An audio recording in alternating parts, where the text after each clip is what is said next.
see our page. You can see our mission and our purpose, and then any of our prior meetings recordings you can access there. We also have our newsletter archive that will actually lead you over to this page where you can see our past newsletters. And as always, we're always looking for people who would like to actually contribute to our newsletter. So Jay-Lynn Allman, who actually manages that process, will be reaching out to you in the coming weeks to see who wants to help us with our next newsletter. And then, of course, I'll be reaching out for assistance with facilitating the call with me. And we're going to get right into it. Right now, I'm sure that everyone on here feels like the world is temporarily closed. And in a way, it really is. But guess what? Work and training continues. So we have, as our guests today, we have online learning by Danielle Franciconi from New Jersey, and she's going to talk with us about virtual and online learning during the pandemic. And then Melanie Hammock from Clemson University is going to share with us about self-care and care of others during the pandemic. So I'm going to go ahead and turn over the hosting privileges to Danielle. Give me just a moment. And Danielle, you should be receiving the presenter option. And there's her beautiful face right there. It's good to see you. Good to see you. How's everybody doing today? Good, hopefully. It's doing well here, and I want to thank everyone for attending.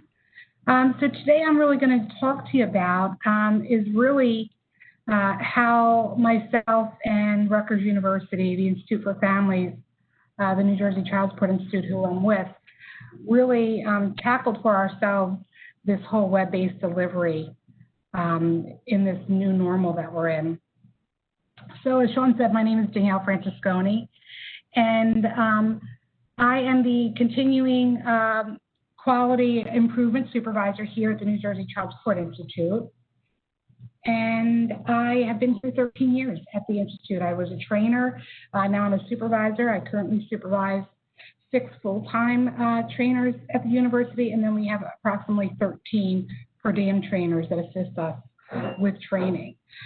So welcome, and I hope you enjoy today's session. So moving into kind of what I'm going to talk about today, let me just say the first thing I want to talk about is virtual training at home with animals. So I'm sure you could probably hear my dog barking in the background. I have closed the cafeteria, so hopefully the kids will not be coming back in until later. So if you hear them, this is what virtual training is all about. I don't have any animal that should be running across the screen.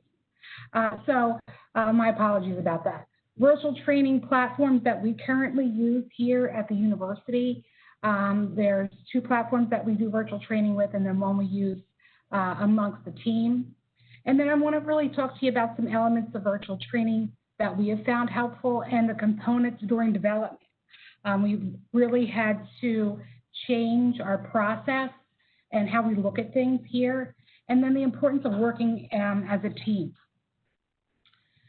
So the next thing that I would like to review with you and share is, where's everybody from? So I saw that you put in the chat as Sean was asking us to share something or one thing that we loved this summer.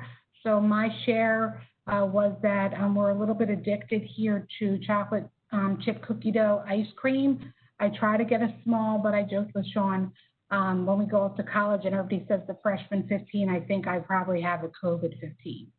So I see that some people put in the chat where they're from. If other people want to share, I see that we're all over the country today, and I want to thank you for being here.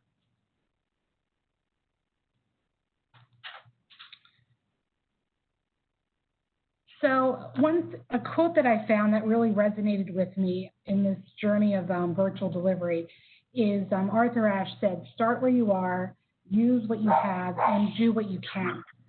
So that really hit home for me because that is one of the things we looked at when we first began this journey back in March. Like everyone, back in March, we received word that we would be home. We thought we'd be home for maybe 2 or 3 weeks, but obviously, as we all know, that turned into several months. So some of the platforms that we currently use here at the university is Rutgers has WebEx, and we would use WebEx meetings for certain things, but we definitely are using it now for training. Like I said, I have 6 full-time trainers and 13 per diems that I work with, and we decided to use WebEx meeting platform because it was a basic platform, which is what we're using today. We could onboard our professionals a little quicker, and it was a little easier. We've now recognized that WebEx training has more features for us to use, especially the breakout rooms. We've been attending on our own through Cisco some of their trainings. I kind of grouped my trainers together to work with each other to learn this new platform so that we were prepared. When our state partners came to us, we do training for our child support professionals here in the state. They said, hey, you know, we really need to revisit things since we're not in the classroom. What can you do? So we looked at those classes that we currently had and what would be like a quick kind of fix. What can we put out to the professionals as soon as possible so that we could continue with training. We're moving now into WebEx training using that platform. Like I said, it has some additional features that we really liked and felt would be engaging for the participants. Zoom. So in the chat, how many, or raising your hand, how many of you use Zoom right now for virtual training? So I'm finding if maybe people didn't use Zoom for virtual training, let's all be honest, we've been stuck in the house for some time. We probably used Zoom at one point in time to have a Friday night happy hour with maybe some friends, or maybe even to connect with family or, you know, friends as well to kind of just reconnect and check in to see how everybody's doing. So Zoom also has those breakout features. I find that more people probably are used to Zoom since they do use it on a personal note and not always in a work setting. So we will be having the option here for our trainers to use whatever they feel most comfortable with, whether it be WebEx meeting, training, or the Zoom platform. Now, Microsoft Teams. I don't know how many of you use that. If you want to throw that in chat, how many of you love Microsoft Teams? But Microsoft Teams, I probably assume my team wish we didn't have access to. So we were all together. You could get up from your cubicle. You could move around the office. You could talk to people. We don't have that anymore. So now my team probably regrets that we work together in this function because I have, at one click I can do a video call with somebody. And we all joke, we all look good from the, from like the chest up, but, we're probably in sweats from the waist down. We do some great things through Teams just to keep it lively, throwing some GIFs, just out there in the morning, some nice little quotes to keep us going. This has been a long road for all of us, at the university and other places, going again from possibly that in-classroom training to virtual. So Microsoft Teams is a great resource for all of us. Another thing that we've looked at, and the next thing I want to talk to you about, is some different elements to, provide effective virtual training. Obviously, I was in the classroom before this role for 13 years, and I loved the interaction with the participants. I loved seeing them. I loved working with them, walking around the room, sharing things. That still can be done, but it's just, it looks a little differently in the virtual world. So your personality really has to come through, probably a little bit more than in the classroom. Sure that everybody is, with you and keeping that high energy when I think sometimes, if you're having a bad day, or earlier I was on a call and my camera wasn't working. So I had to turn my camera off because I was starting to freeze up. So again, all things that happen that we don't really have much control over in the virtual training world, So we just really have to do our best. Like my dogs haven't probably barked all morning. I start the session and now they're barking. So, having that your personality shine through as you are, navigating the virtual classroom. And content, looking at content. So one of the things here at the university was we had to look at, we always did in-classroom training 6 hours a day. We either did 1 day or possibly 2 days. We do have a training that is 5 days for 6 hours a day.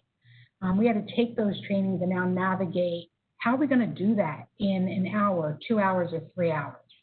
None of our classes go past 3 hours. Through our research, we recognize that 3 hours is long enough for people to sit and be involved in a virtual training. So those were things that we really, had to struggle with, and how we're going to look at that and how we're going to make the changes, as well as still keep it engaging. So that facilitation changed.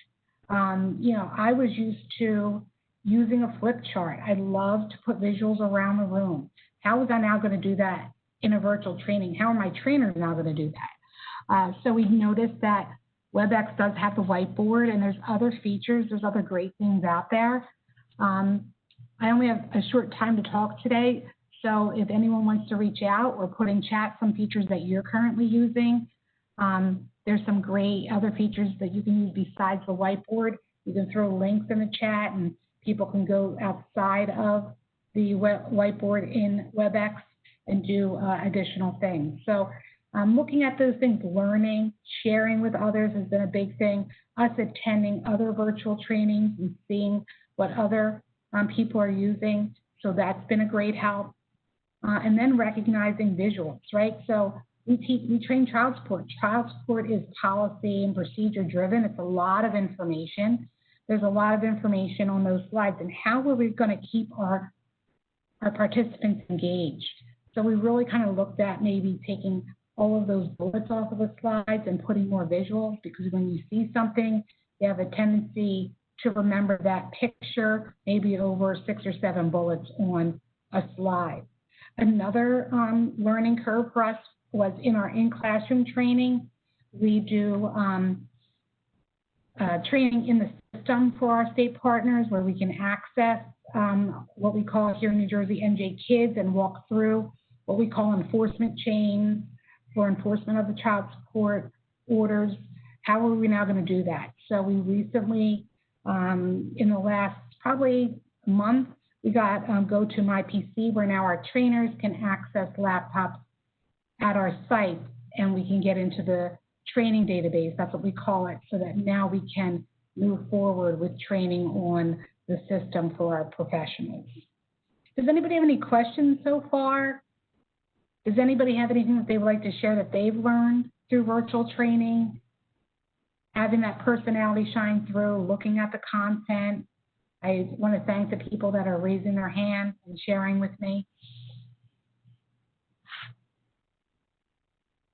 Okay. So research, I want to say research, right? Someone put in there inviting the participants to engage. Absolutely, engagement is key. So we did a lot of research, and when I did the research to begin this, it was like, you need to engage your participants every 4 minutes. And I was like, wow, how would we do that? How are we going to really engage people every 4 minutes and try to get through all of the material and the content that we need to get through? So we really recognized that we needed to start earlier than our 9 o'clock time frame, which is when we would start classes. We normally get in the classroom a half hour before we open up the classroom. We did realize that our state partners and our participants that possibly are technology challenged, assisting them with getting on WebEx, answering their questions, setting the expectations, kind of like Sean just did, like putting your phones on mute, muting yourself when you're not speaking, things of that nature. So we recognize that, and that's still a struggle for some of our participants. I do want to say that enrollment in our virtual training has been excellent. There are classes that people can't get in. because we're at a 25-person limit at this point in time. And we also recognize that we really need more than one trainer in that classroom to assist. It's very difficult to train, and I don't know if anyone agrees with me, and you can put it in chat, but when you are facilitating a training, it's hard to facilitate the training and then keep up with when people are putting things in chat or someone's raising their hand.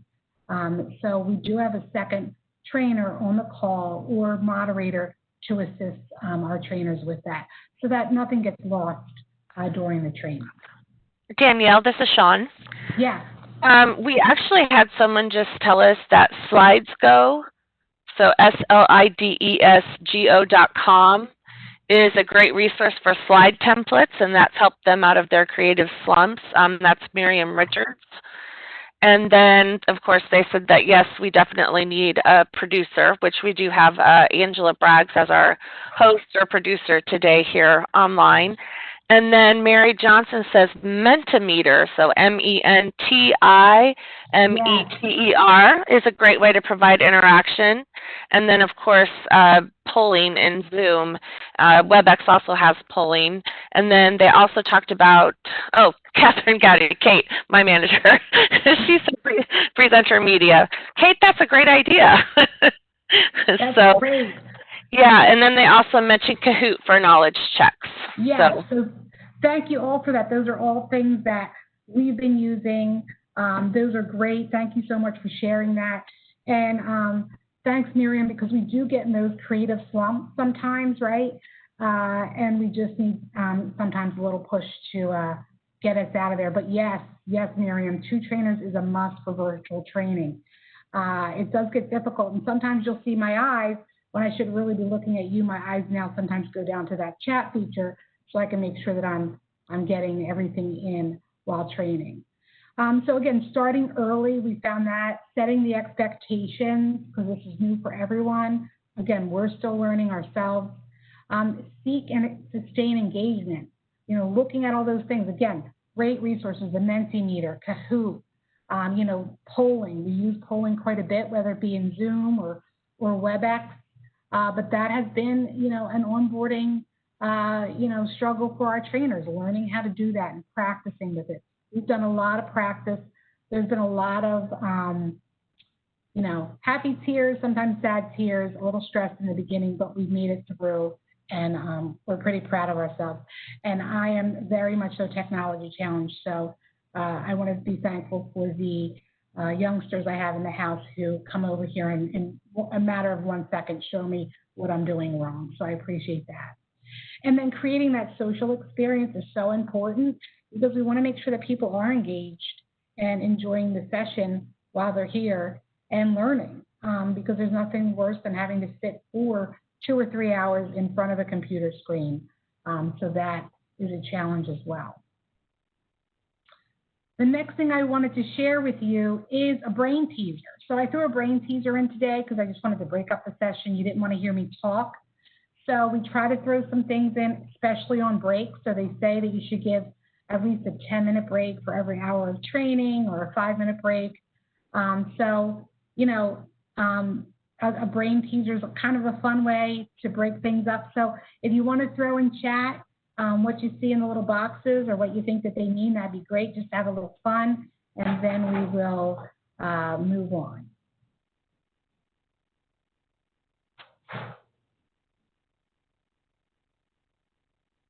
So I don't know if anybody got number 1 yet already. Yes, adding insult to injury, great. How about number 2?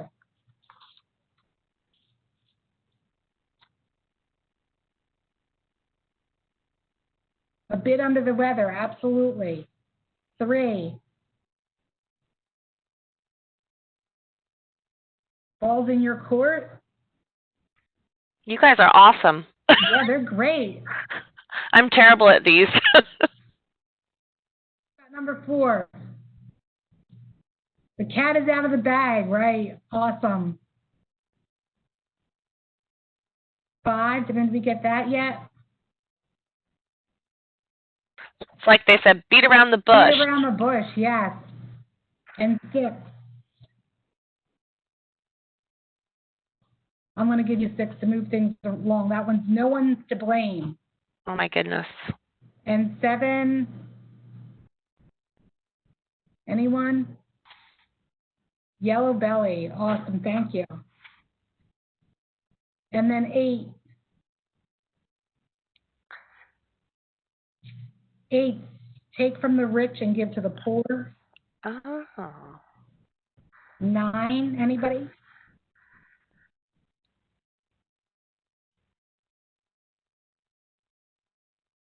9 is 3 blind mice, and then I'll give you 10, a green-eyed monster. So I did put in the presentation the answers to those. Anybody want to put in chat on why they think I kind of picked the brain teaser for today?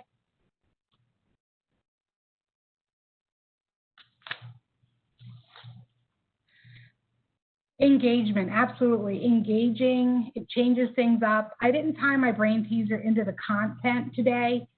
Engaging your minds, absolutely. I really thought this was great because here at the university, we have for the last 15 years done training, and this has been a shift for us, and we really have had to think outside the box. So that has been a really big thing for us. So another thing is for us learning how to change things up with our PowerPoint and not be so driven with words. So we kind of use appealing visuals, which we'll talk about, high engagement and interaction, knowledge checks, and on the ease of use. So, so thank you, Sean. Yeah, giving us an opportunity to have fun activity when we've been task creating new way to train. Yeah. So let's talk about those appealing visuals. So even in the presentation today, I really tried to include things where I didn't have so much on the screen. High quality images, using that smart art, downloading things. I avoid a lot of bullets and a lot of words. Again, child support training, policy driven for us, procedure driven, so there tends to be a lot of information on the slides and kind of moving away from that as much as we could. Yes, so thank you. Social interaction is important for all of us. Providing cues for our instructors. So again, being new to virtual training, coming from a classroom, we had to recognize that. So we put a lot of notes in our instructor guides, like just to remind them, hey, raise your hand or put that in the chat feature. Using polling, we've all shared great things, Mentimeter, Kahoot, using the polls within the virtual platforms that we have. Also that whiteboard. There's also great whiteboard options, which I'm happy to share after this session with you that we've been using. Video clips, absolutely. TED Talks, so that relate to the point. Thank you, Catherine, for that. Those are great things. We use a lot of what we call Kahoot, Powtoons. We do our own Powtoon videos, so that's a great resource. People tend to love those. And live action and animated videos we've used as well. Besides that interaction and engagement, we've really focused on knowledge checks to make sure that everybody is, with us and understanding of the objectives that we've covered for the day, utilizing quizzes and games, using, things such as like it's called a big wheel, where it turns and, it's a question and answer for interactivity with the participants. That's really been great for engagement.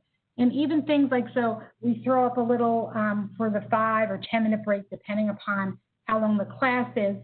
During break, we have just like a quiz for people going. And it's just, it is not tied to the content, just to give them a little break. And it's just, it shows a picture and then who is it, like George Clooney or, any one of those stars that are out there. And then the last thing that I want to talk about is the ease of use. So for us, again, being content heavy and with our participant guides, it's a lot of information that we share. It's a lot of handouts that we provide our participants. So, kind of bringing that down into an instructor guide. We give them examples. If we can't touch upon everything or get to everything, we share things like, in your participant guide on page 17, there's more information about this. Feel free to reference that after the class. If you've got any questions, reach out to us. We always have email addresses available. We're going to be doing a chat feature on our learning management system so people can reach out to us with questions throughout the day, and our trainers will be monitoring that. Just defining terms and abbreviations for them. We do have our timing outlines, which is a guide. So sometimes you can lose track when you're in a virtual training. So just keeping us on track throughout the session, and then transitions from, the next topic. So doing our best to keep everyone engaged and on time throughout the session. Any questions so far? Yes, so we do have a homegrown LMS. Thank you, Paula, we do. And we put a lot on our LMS, our learning management system. Happy to talk to you about that. At the end of this presentation, I do have my contact information, but we have a lot of information out there for our participants. There's a lot of information on how to use the WebEx platform, and we do share everything with them ahead of time. And that leads into teamwork. So I found this great quote from T.E. Wealth that says the whole is greater than the sum of its parts, and that's so true. As we said, we need assistance when we're virtually training. So everybody here at the Institute is hands on deck. Our IT people sometimes are in the room. They've been a great resource to us, assisting us with technology issues, as well as the trainers and our participants when they're trying to log in. Our operations team, they help with getting and monitoring the attendance, so people are receiving credit for attending the class. Our learning and development team has been wonderful working with our trainers, everyone working very hard to revamp that curriculum and ensure that we're hitting home for our child support professionals on what they need in the training. So really, it's been working. Our trainers have been phenomenal in basically taking what they have and running with it in a virtual world. I don't think any of us on this call today thought that we'd be, at home for as long as we have, and probably going to be home for a little longer. So I just want to share today and thank Sean for allowing us time to walk through our process here at the university. I would also like to share that whatever you have or whatever you're using, please let's share that knowledge. You can put it in chat. There's hopefully things that we can share after today with each other. This is continual learning. I just did a 2-day conference out of UC Davis in California, and they use what they called, I don't know if I'm pronouncing it right, WHOVA, W-H-O-V-A, which is a platform that hosts conferences, and then Zoom. So, great information, tons of resources out there. So did anyone have any questions today? I know that we still have, more to talk about, so I don't want to take up too much of Melanie's time. So thank you, Paul. Are you going to gather up everyone's suggestions and ideas? I appreciate that, and put it on the webpage. I want to thank you for your time today. I hope that you, got some things out of the training, our components, our elements that we've been using, and working as a team. If, you would like to reach out with any suggestions, working together, I do have my contact information. And I want to thank you all for your time today and for attending. And I hope everybody has a great weekend. I'm going to hand the baton off to Melanie. And Danielle, thank you very much. So we really appreciate it. And everyone, we will have Danielle's presentation up on the website within the next couple of days. Due to the terrible weather that we had here, we're dealing with internet issues. AIMS still doesn't have power in most of it, so it might take us a couple extra days than it normally does. But Danielle will now hand it off to Melanie.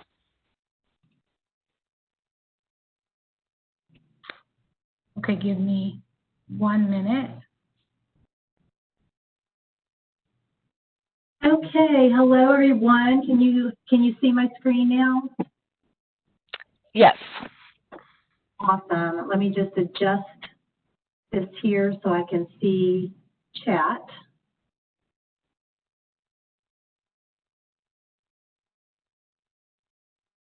Just a second.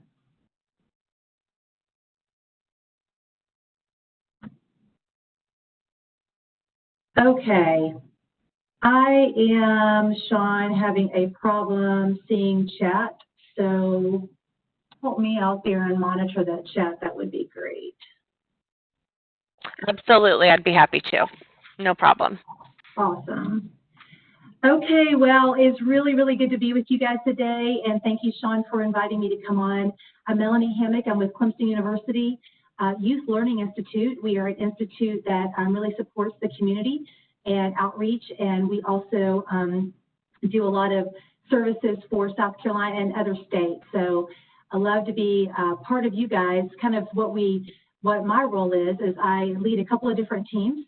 One of the team that I lead is the Think Shop's professional development team, and we do professional development for organizations, state agencies, schools and districts, and any kind of team, mostly in soft skill development, so that we are really working very hard with people on developing communication and collaboration and knowing those people skills and social emotional skills that are so necessary in today's society.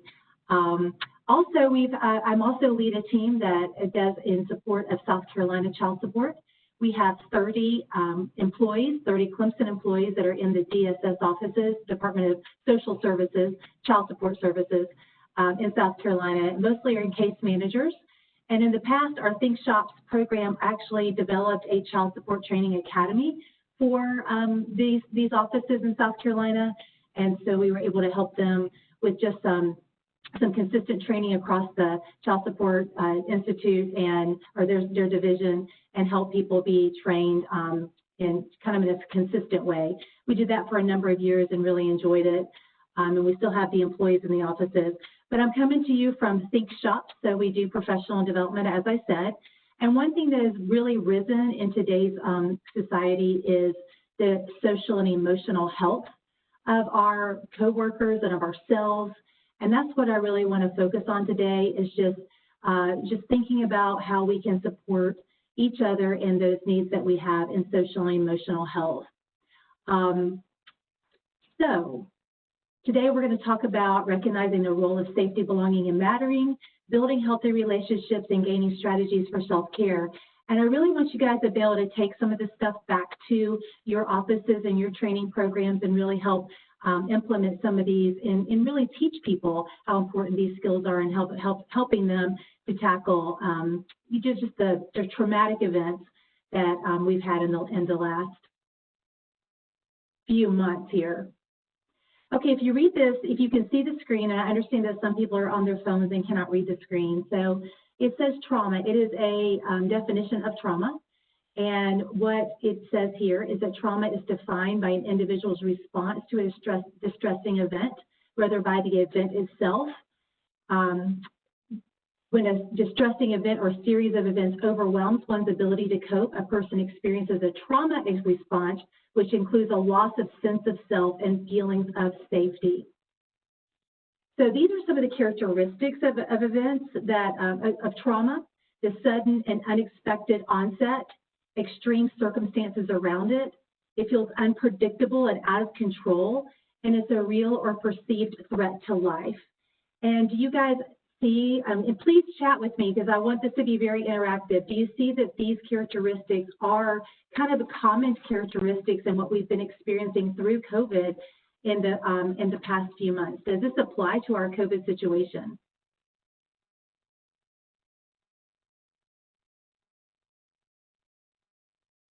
It does, and I can see the chat now, so awesome, very applicable. It sure is. And when we think about the emotional and psychological effects on ourselves and our coworkers and the youth and families in which we serve, we have to think about, or we should think about, adapting social and emotional practices so that we can support trauma-informed practices. Trauma is an individual response to an event, and by meeting an individual's social and emotional needs, we can support the trauma needs as well. The one thing that we really need to think about is equity.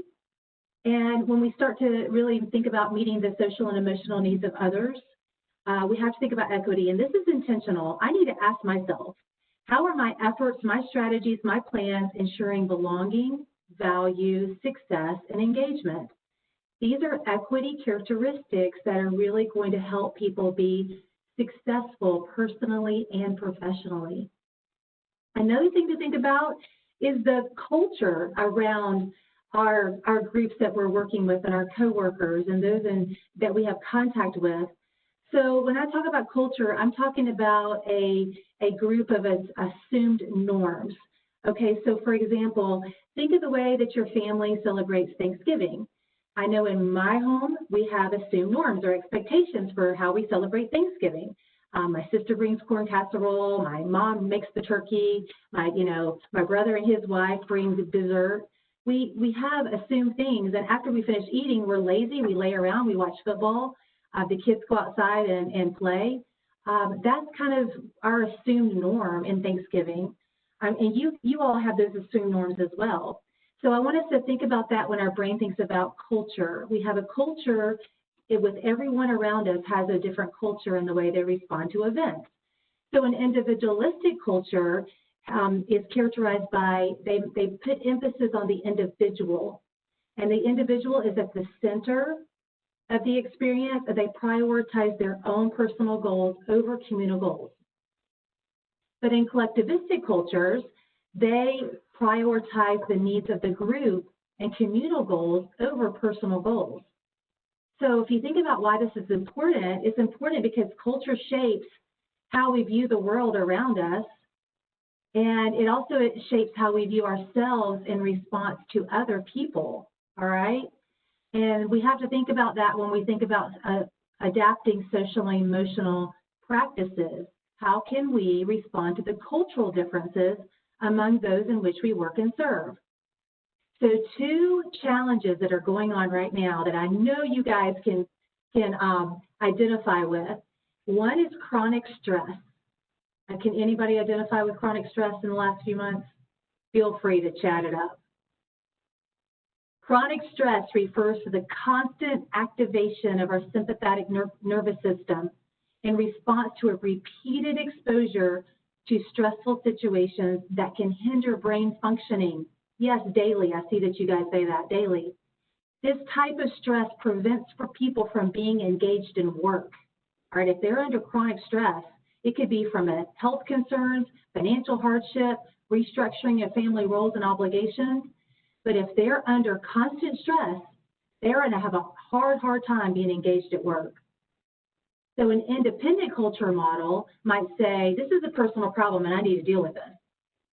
But a collectivistic culture might show us in different ways that they're dealing with it. Like they may have physical symptoms. They may talk about having headaches or being upset, having upset stomachs, or just not feeling well. So they're talking about it in terms of physical instead of psychological. The other one that people are dealing with now is loneliness. Social distancing has separated us from our peers, our coworkers, people that really give us strength. And this can lead to reduced social and emotional competencies that we have, our ability to positively act with others, our ability to be resilient in times of stress. It really can help us. It really hurts us on our ability to perform like we should, even in the workplace. So if we really focus on building those social opportunities, and I know that Danielle talked about this even in virtual trainings, it's so important to be engaged and see each other. I have a meeting with my team, my larger team, every Monday morning on Zoom. We see each other, we're on there, we interact, I ask how everybody's doing, everybody participates. And that's so important for us to really connect, even if in a virtual world, just to be able to connect and see each other.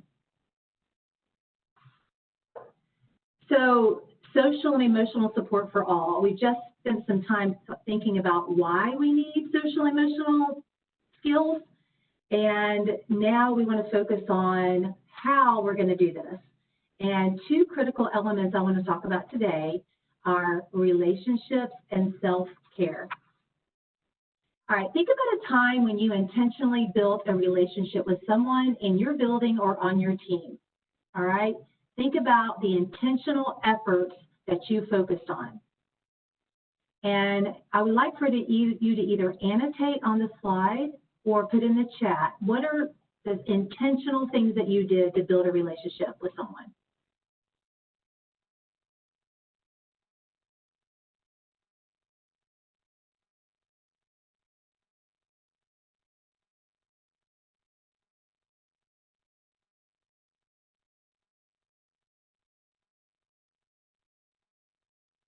I'm getting annotation requests. I'm approving them. Hopefully you'll be able to annotate on their side, on the slide.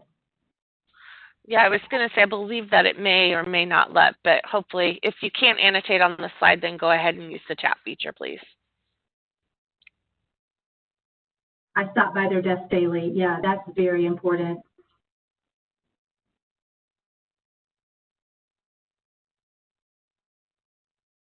And if you will click on this, on the annotate, if you click on the text tool, then you'll be able to write in a text box. Lunch, excellent. Ask questions to let them know you care. Check in every morning with each other in teams to say hi. That's the other thing. My team is on Microsoft Teams all day long. And if I have it, if they're not chatting after a while, I'm asking them questions. Hey, what you doing? How's the weather? What's going on? I make it a point to smile and say hello to my coworkers daily, either in passing at their desk. I make lunch dates and send instant messages to my coworkers, often through work and social media. Thank you. Ask about their family, get to know them on a personal level. Smile, yes, smile. Lunch. Personal notes sent to their home. Catherine, thank you for saying that. One thing that I did recently was I bought store-bought cards, Hallmark cards, and I sent them to every one of my team members at their homes.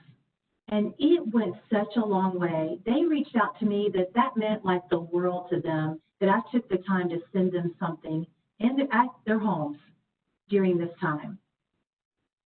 These are great, great, great relationship strategies. Thank you for sharing. I'm going to see if I can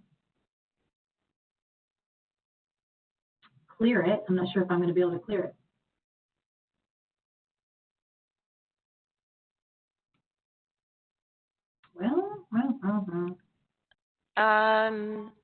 I'm checking to see if it'll let me. It's not playing nice in the sandbox. Yeah, I'm trying to. It's not wanting me to clear it. There we go. I think I got it. Awesome. That's the one thing about Annotate is if you don't clear it, it goes to your next screen. All right, so relationship skills. It's one of the core competencies of social and emotional health.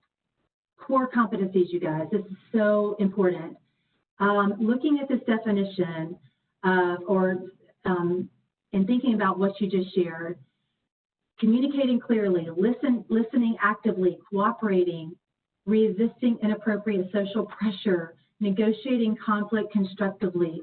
All of these are so important for us to continue to build healthy, rewarding, and diverse relationships. We must continue to grow in these areas. We must be intentional about it, as we talked about before. And reimagining, adapting, and designing experience, especially in this time where we're working virtually, is so important. Be creative about how you can build those relationships and keep thinking about it. It's so important. A couple of things I just want to point out to you, relationship builders here. One is the 2x10 strategy. Is anybody familiar with the 2x10 strategy? Love this one. Love it. Put in the chat if you're familiar with it. The But this strategy is identifying a person who you will spend 2 minutes a day for 10 days in a row, allowing that person to discuss anything that's on their mind. All right, so pick a person, 2 minutes a day, 10 days in a row. It's amazing how far that can go. And they will think you are all about them, which people love this strategy. So here's a couple of other relationship builders here. Okay, let's look at the neuroscience of why relationships are important. Research shows that the brain learns best in community with others. But at the most basic level, if we as humans do not feel safe, then our instinct is to get to a place of safety, all right? Once we feel safe, then we make sure we actually belong there, all right? And when we belong, our brain will switch out of survival mode and into learning mode, which helps us to increase in resilience, gain empathy for others, and decrease anxiety. So we have to get to that place. For the purpose of calibration and understanding, I want to talk about this. Am I safe? We are referring to what takes place in the reptilian brain. When someone doesn't feel safe, physically or emotionally safe, we might see survival or dominating behaviors such as hiding, fighting, gossip, rumors, spreading fear and discontent when they don't feel safe. When someone does not feel like they matter, we're referring to what takes place in the limbic system of the brain. When someone doesn't feel like he belongs, we might hear back talking or yelling. We might see someone withdrawing or isolating or not responding. If someone feels like that their contributions do not matter, you may hear arrogance, condensation, shutting each other down. They might even talk about not being appreciated. You hear that a lot, or valued. Oops, go back.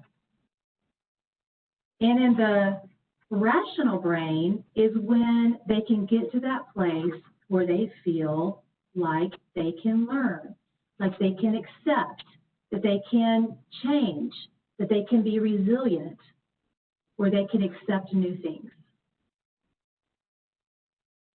You guys, I am a huge believer in safety, belonging, and mattering. We have to take care of these brain needs before we can get them to another place. And that's why relationships are so very important. Our relationships with others provide that safety and help model coping behaviors that are so important for safety, belonging, and mattering. We nurture safety when we talk about their concerns and validate their what they want to talk about, anything, and helping each other and offering to help, telling them it's okay to feel, and we nurture belonging by involving them in decisions, and we ask for and use their ideas. And we nurture mattering by recognizing their strengths and opportunities and allowing them to lead. Just say you're valuable. That's so important. All right, at this point, we're going to stop and we're going to start thinking about ourselves. We thought about other people and how building relationships helps us and other people. Let's talk about self-care. Self-care is critical during this time, and I'm going to fly through this to hopefully give you some nuggets that you can take away. In our self-care toolbox, we talk about knowing yourself, protecting yourself, and recharging yourself. All right, self-awareness and self-management are not complicated, but they do take time and effort. And in doing this, we need to do three things: recognize, reframe, and react. And recognizing our emotions, all right? We need to recognize our emotions so that we can label them, all right? And we also need to identify the trigger. So I am completely frustrated right now. I understand that emotion. Why am I frustrated? Because you're not being thoughtful of my time, you're being disrespectful, you're making excuses, whatever. I am very frustrated right now. All right, let's reframe that. I understand my emotion. I understand the trigger. Now let me reframe my logic around that. What could be the reason that I'm feeling frustrated? I'm feeling frustrated because I'm having to work at home with my kids in the next room. All right, okay, is that really why I'm frustrated? Is that really what's causing that emotion to happen at this moment? Well, no, it's actually because I'm trying to communicate with someone and I'm having a hard time making that connection. Okay, so that is reframing and challenging the reason behind that emotion. And now the third step is I have the opportunity to react. How am I going to react? I'm going to now take control of my thoughts and actions. How would I rather feel? Well, I'd rather feel at ease, right? So how am I going to react, and how am I going to get to the place where I can feel at ease? Because I can't control necessarily the emotion that I feel, but I can control reframing it and reacting to it. Does that make sense, you guys? What do you think of that? Chat in the chat box. Tell me what you think. I'm just going to say it out loud. I think it's amazing, and it's a really great way to change your thought process, and then maybe things won't seem so bad. I've used it in my marriage, you guys. I mean, I'll be completely mad at my husband, and I have to really reframe it in my mind to understand. Brene Brown is one of my favorite authors. I don't know if you read her books, but she talks about the shitty first draft, the first draft that we tell ourselves. And it's not always the right one, you know? So we have to reframe that in our minds. It's really powerful. Yeah, I love Brene Brown too. Okay, how about protecting yourself? The second component of self-care is protecting yourself. And we have to look at these 4 areas: the mind, the body, the heart, and the soul. So what do you guys do? If you look at this sheet, write in the chat, what do you do to protect yourself? What is some of the self-care that you do in your mind, body, heart, and soul? Tell us what you do.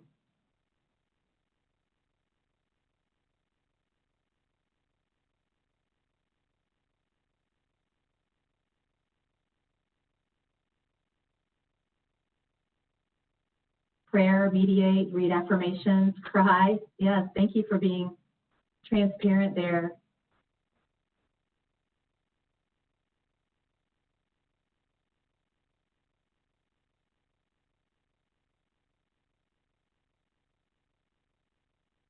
Exercise, I'm doing it right now. Quilt, good, music and exercise. You know yourself best, all right? You know yourself best.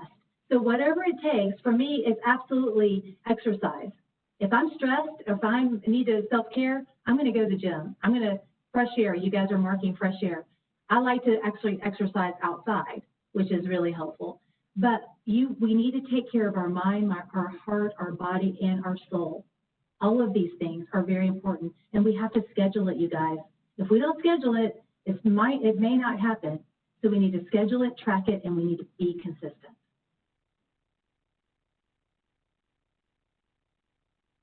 See if I can clear that. All right, I just asked you this question. See if I can clear all this out. Melanie, I'm seeing a lot of exercise and meditation and deep breathing there. And then I like Kate. She has a gratitude check-in and then exercise. So Gratitude's a huge one, you guys. I wish we could have time to talk about gratitude, how much that can change your entire mindset. Well, you know, you'd mentioned bringing this into the November call, transforming it over. So maybe we could. Nothing like putting you on the spot.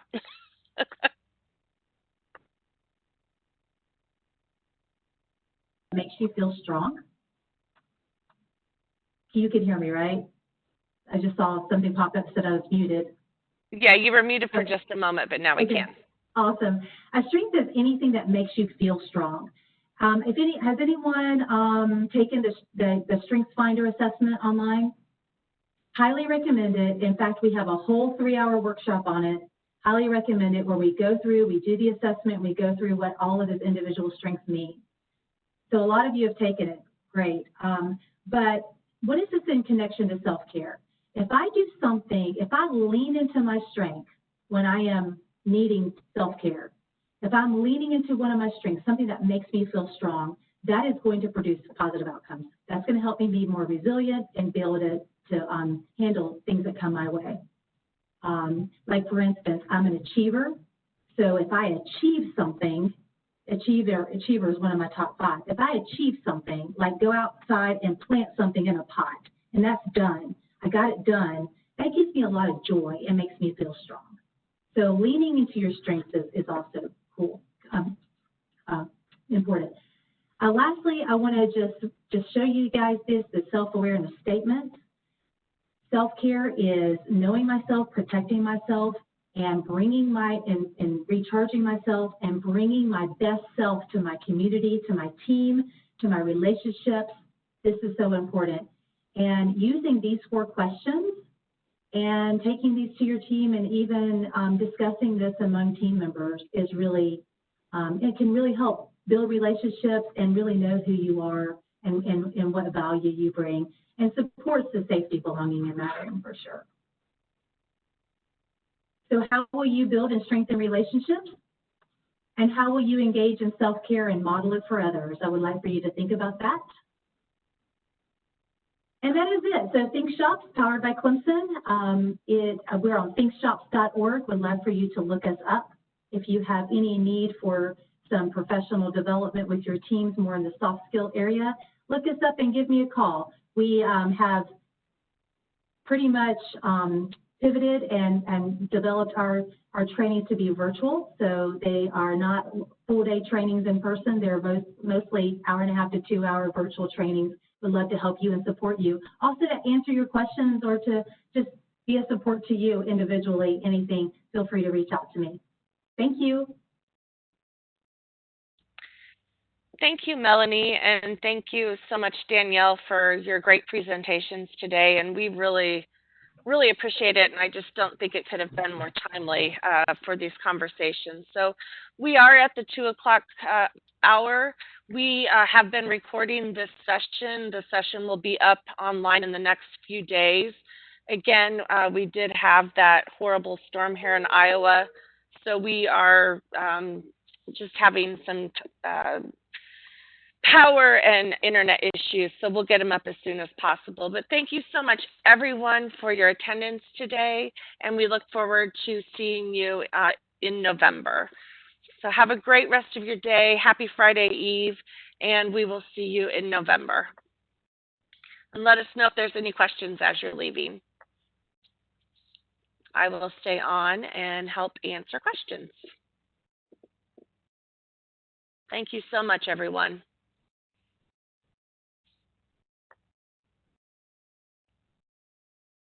Abe Mendoza, it was great to see you on the call.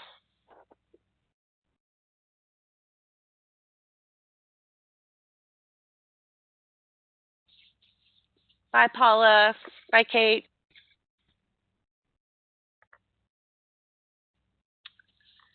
And I am continuing to stay on, so if anyone had any questions, please let me know. Danielle, thank you for presenting as well today.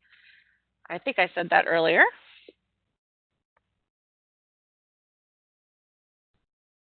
Janet, thank you for attending. It was really great to see you here.